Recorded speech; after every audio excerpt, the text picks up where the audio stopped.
I figured going into BT7, I would make a new deck, and this would focus on an old deck I absolutely loved that I was brave enough to try for nationals. And I thought to myself, hey, what can I do to fix this with all the holes that I found I had over the day? And the new fixes I absolutely adore.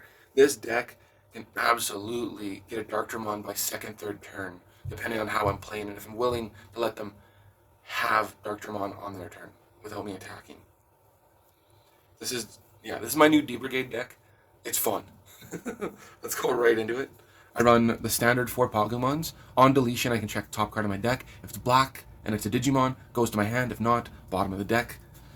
Doesn't always work out the way I want. Still love it. Put these guys face down. I run one Missymon so that I can have a 6k 4-cost Commandramon if I need it. If I can't make it work like that and I don't have it in my hand, I'll still Digivolve. It's just, ideally this goes, it makes a 6k Commandramon. Okay, on to my D-Brigade setup. I run 4 of the BT4 Commandramon, where on deletion, it checks top 3 cards in my deck. I can bring one of those Commandramons searched and put it into play for free. I run for the blocker Commandramon. This is the ideal thing I wanted to check off of that deletion one. Then I have something for their board because it can't attack on the turn it comes out. So it's okay that it's a blocker. It's ideal that it's a blocker. It can stall out the game and build up my trash board. I run 4 starter deck Commandramon. This is a 5k hitter. There's a lot of things it'll survive in checks, and that's just amazing to me. With the Missymon, it turns into 6k, so if they want to play Machine Dramon against me, I have something against that. I have other things, but that's the ideal. Double check. Yeah, I'm not speaking on my butt. I have other things. And then 4 of the BT3 Commandramon, just as a 2 cost, it's fantastic if they don't have a tamer, and I do and I'm at 3. I can play this, I can Digivolve into a Seals Dramon, they're at 1, I have a blocker with another D-Brigade under it, so if they do delete it, I get 2 in trash for Dark Dramon. Again, this is such a fun deck. This is going to seem weird, but I only run 3 of the EX1 Hagurumons, where it's got the on play I can trash a machine or cyborg from my hand to draw 2 cards. But the reason I run 3 is I needed room for another card, and I couldn't justify running 4 of them if it meant I could have another one of this. And then just because I know the memory game is really strong, there's more boost cards out there now, I run 2 Chumons. So they can't gain memory as long as this guy's on the field. Back to the D-Brigades for a quick sec. I run 4 Seals Dramons. It is a blocker. I don't want to swing with it. Ideally, they swing at me, I block with him. I run 2 Machine Dramons. This was the card that I was kind of like, I want to run another one. I'd rather have another one of these than another Hagurumon. And there is a reason for this. There is an awesome card in BT7. You'll notice most of these cards are older. There's a reason. And then this is for memory blockers specifically, but it could work for a lot of other things. I run 3 Geo Greymons. This is also good for Pokemons. On play, I delete something that's 4 cost or 4k or less. Security, if it's found in security, it comes out for free. So I'll get the on play effect from security and I'll get another guy on board. Which the whole point of D-Brigade is making like this big board and just checking over and over in their security and not carrying. Skip the ultimates because I don't run ultimates in this deck.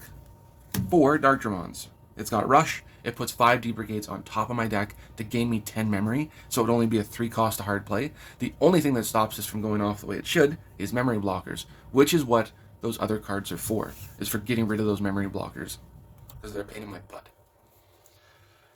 I run 2 Zwart Defeats. This is for deleting Tamers, but also deleting higher Digimon that I don't want to deal with.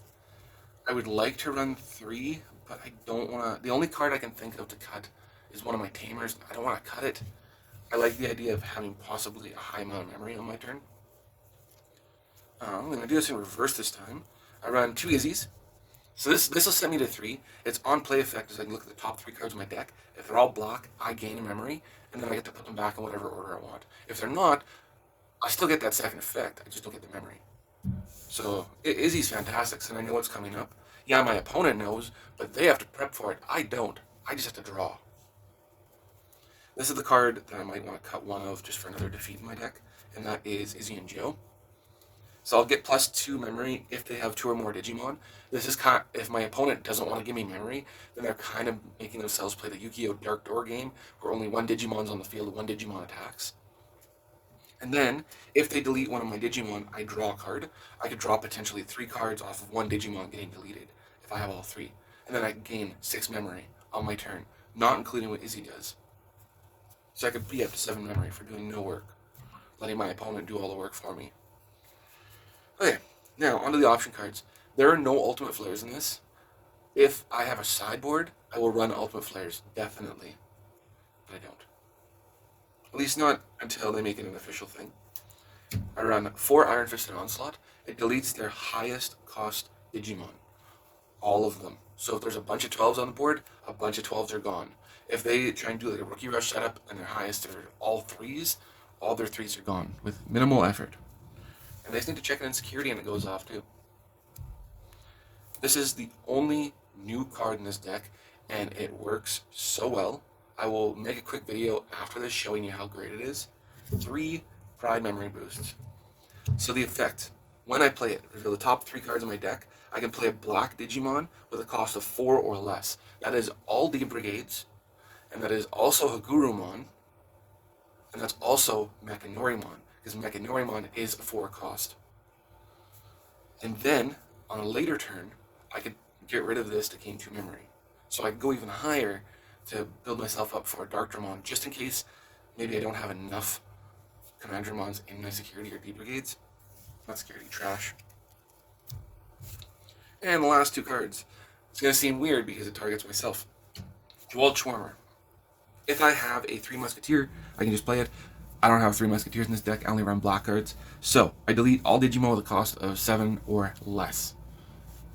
There was a game recently where he had just cleared my board. He played the new purple option card, Schwarz-Lersatz. Yeah, I think I pronounced that right. He'd wiped my board, but it put all these D-Brigades in my trash, and he didn't have anything on his side for memory block. I had 4 memory. I played Darkdramon for 3, and then I had a body on board, swung at security, it survived, and then I played Jewel Schwarmer, and that took care of everything on his side, because nothing was above a 7 cost, luckily. So this works really well.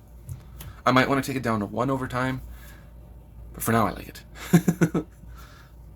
The only issue with Jewel Schwarmer is it does not activate out of security. It only activates out of hand. And its security effect is it'll just come to my hand.